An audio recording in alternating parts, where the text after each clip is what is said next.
Bonjour tout le monde, Jean-Pierre de Medialpha, j'espère que vous allez bien. Saviez-vous que 70% des diagnostics de médecins sont faits par le biais de vos prises de sang? Dans la vidéo d'aujourd'hui, on va vous parler de l'importance de la prévention et de l'importance des prises de sang pour la prévention.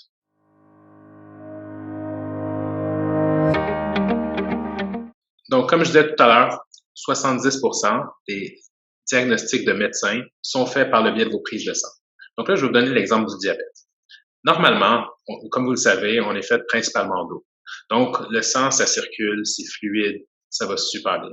Par contre, avec le temps, si on ne fait pas attention à ce qu'on mange, si on ne fait pas attention à notre santé, l'exercice et tout ça, ça se peut que pour certaines personnes, le sang commence à s'épaissir parce que le taux de sucre augmente graduellement.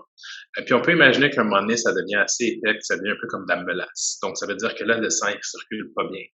Tout est beaucoup plus lent dans le système.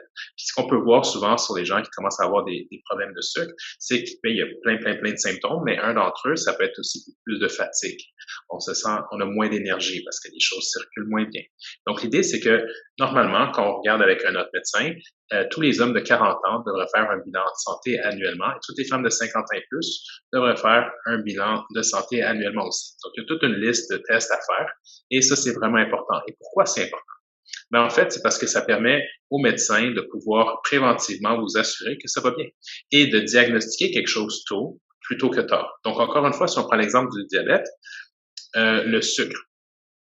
Si on fait attention tôt puis qu'on remarque que le sucre commence à élever, on peut prendre la décision de changer notre habitude de vie. On peut faire attention à ce qu'on mange, on peut faire attention à faire plus de sport, on peut dormir mieux, on peut faire de la méditation pour réduire notre stress. Il y a plein de choses qu'on peut faire pour faire en sorte que on puisse faire attention à notre santé, à notre sucre. Et ça, c'est super important parce qu'évidemment, on veut s'assurer de prendre ça tôt. Hein, il y a un adage en anglais qui dit la version française, ce serait de une once de prévention vaut une livre de médicaments ou de cure. Donc, ça veut dire de médicaments ou de traitement. Donc, en anglais, on dit one ounce of prevention is worth a pound of cure. Donc, pourquoi on dit ça? C'est parce que c'est sûr que ça coûte moins cher, mais en même temps, c'est beaucoup mieux de se sentir en santé. Donc là, je vous donne l'exemple de quelqu'un qui était très proche de moi. En fait, cette personne-là, c'était mon père. Puis ça, c'est vraiment pas le fun comme histoire, mais en même temps, c'est pour ça que quand je vous parle de ça, je veux que vous sachiez, je viens vraiment d'une partie où c'est vraiment personnel et je veux partager ça, l'importance de le faire. Donc, exemple, moi, je m'approche de la quarantaine, donc maintenant, ben, régulièrement, il faut que j'aille voir mon médecin pour faire des tests. Pourquoi? Parce que d'un côté, ça fait partie de mes antécédents. Mon père avait un problème de diabète, c'était non contrôlé et malheureusement, ça a affecté ses reins, ça a affecté ses yeux, ça a affecté ses membres et donc, ça n'a pas vraiment été simple avec le temps. De l'autre côté, ma mère, elle a aussi le cancer, donc ça fait en sorte qu'il faut que je fasse régulièrement des tests pour être sûr que tout va bien. L'idée, c'est que je suis content de savoir que ça va bien, mais c'est parce que je le sais à cause que j'ai fait mes tests sanguins. Parce qu'il n'y a pas vraiment de façon de savoir comment mon sucre va si je fais pas des tests pour voir comment mon sucre va. Puis par la bande, ben, je fais d'autres tests pour être sûr que le reste va bien aussi. Donc l'idée, c'est que c'est super important parce que autrement, ça peut poser des problèmes au niveau de maladies chroniques, comme ça veut dire des problèmes de cœur, problèmes de reins, problèmes au niveau des yeux, et ainsi de suite. Donc, je vous parle de ça parce que vous pouvez le prévenir. De l'autre côté, je connais quelqu'un très proche de moi aussi. C'est une personne qui est un médecin. Et cette personne-là est médecin en plus cardiologue. Donc, il voit plein de gens avec des problèmes cardiaques régulièrement. Et évidemment, la vie nous fait en sorte qu'on est super occupé, on a plein de choses à faire et tout. Et pendant sa 30-quarantaine, il avait manqué beaucoup d'énergie. Il dormait tout le temps. Il pouvait juste travailler 20 heures par semaine. Et c'était vraiment pas le fun. Puis quand je parlais avec lui, je dis qu'est-ce qui a changé? Parce que là, il a 70 ans, donc 30-40 ans plus tard. Puis, excusez-moi mon expression, mais il pète le feu. Il a vraiment de l'énergie. Il est tout le temps en train de faire quelque chose. Il joue au golf, il marche, il s'en va en voyage, il est tout le temps en train d'apprendre des nouveaux trucs. Puis, je dis, qu'est-ce qui a changé? Il dit, ben, tu sais, je vois tout le temps mes patients et comme cardiologue, notre travail, c'est qu'on voit les patients quand ils tombent dans un trou. Donc, ça veut dire il y a un infarctus, il y a un infarctus, il y a un arrêt cérébrovasculaire, peu importe le problème. Puis c'est là qu'ils viennent nous consulter. Puis là, je dis, mais pourquoi je ne pourrais pas changer ça et faire en sorte qu'ils viennent me voir comme cardiologue avant qu'ils tombent dans le trou? Comme ça, on pourra faire de la prévention.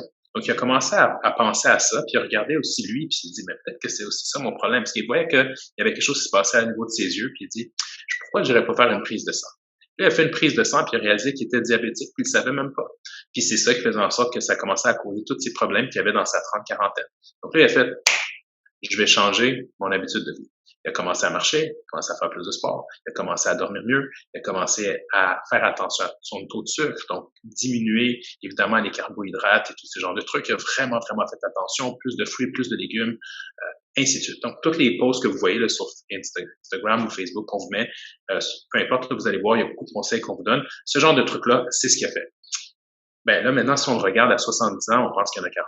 Il a tellement d'énergie, il est tellement en forme, puis toute son histoire à ses patients, c'est relatif à sa vie, à lui, où il a fait ce changement-là. Donc, il aurait pu aller dans une direction où ses reins, puis ses yeux, ses membres auraient pu être problématiques, puis en plus, il est cardiologue, donc ça aurait vraiment été un peu bizarre.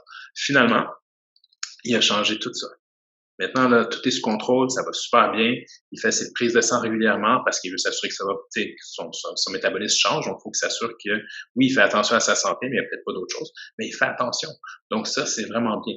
Oui, peut-être que je ne sais pas s'il prend des médicaments ou pas, mais l'important, c'est que ses doses sont contrôlées, puis ça fait que son sucre est contrôlé aussi. Donc là, il y a beaucoup de prévention qui se fait avec ça. Donc, le point pourquoi je vous en parle, c'est parce que c'est important pour vous aussi. Si ça a été important pour lui, puis là, je vous ai donné 2 portraits de 2 personnes. Si vous avez un choix, puis la réalité, puis là, je vais vous le dire avec tout mon cœur, ce que je veux vous dire, vous n'avez pas d'option pour faire vos prises de sang. Vous avez l'accès à faire ça public, c'est gratuit. Vous allez sur Clic Santé, vous allez regarder pour un CLSC, c'est gratuit, ou un hôpital ou un CLSC. Vous pouvez regarder sur Clic Santé puis trouver une pharmacie, ça va vous coûter 40 pour faire une prise de sang.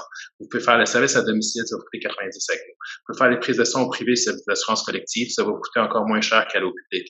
Vous avez plein d'options pour faire vos prises de sang.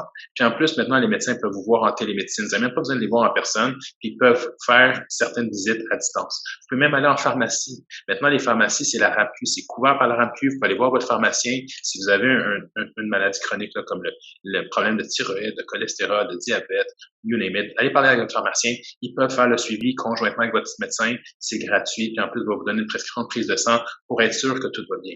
L'idée, c'est que la prévention, c'est accessible. Il faut juste prendre le temps de le faire. Mais ça, c'est dans votre contrôle de prendre le temps. Puis avant, c'était vraiment dur d'avoir accès à faire des services. Maintenant, c'est encore plus facile. Vous allez en ligne, prenez un rendez-vous. Donc, pourquoi je vous dis ça? C'est parce que c'est disponible et il faut le faire. C'est vraiment important parce que ça va être tellement mieux pour votre santé à vous et à long terme pour vous, votre famille, de savoir que vous êtes en santé et que vous pouvez faire attention. De la même façon pour ma mère. Ma mère, avec son cancer, elle fait des prises de sang régulièrement, évidemment, pour contrôler comment ça se passe au niveau de son immunité. Mais même avant ça, elle l'a remarqué à cause qu'elle a fait une prise de sang, qui a diagnostiqué, puis elle a pu le traiter jeune.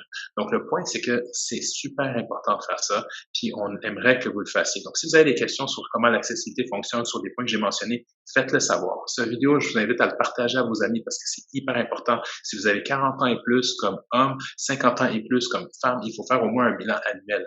Mais entre-temps, si votre médecin n'est pas disponible, parlez avec votre pharmacien pour ça. Donc, ce que je veux vous dire, c'est que c'est disponible. Si vous avez aimé cette vidéo, s'il vous plaît, partagez-la avec vos amis. Faites un like, ça va nous aider à ce que le message se partage plus vite avec les algorithmes. Mettez un commentaire si vous avez des questions ou si vous pensez que c'était quelque chose de bien. Si vous avez une vidéo que vous voulez voir, mettez un commentaire aussi. On va le créer pour vous ou on va avoir un invité qui va parler de ça. Et s'il y a des vidéos à gauche ou à droite dans l'écran, allez regarder, cliquez dessus parce qu'il y a plein de contenu qu'on met pour vous aider à prendre les bons choix dans votre vie. Sur ça, on vous aime beaucoup. Je vous souhaite une bonne journée. Ciao!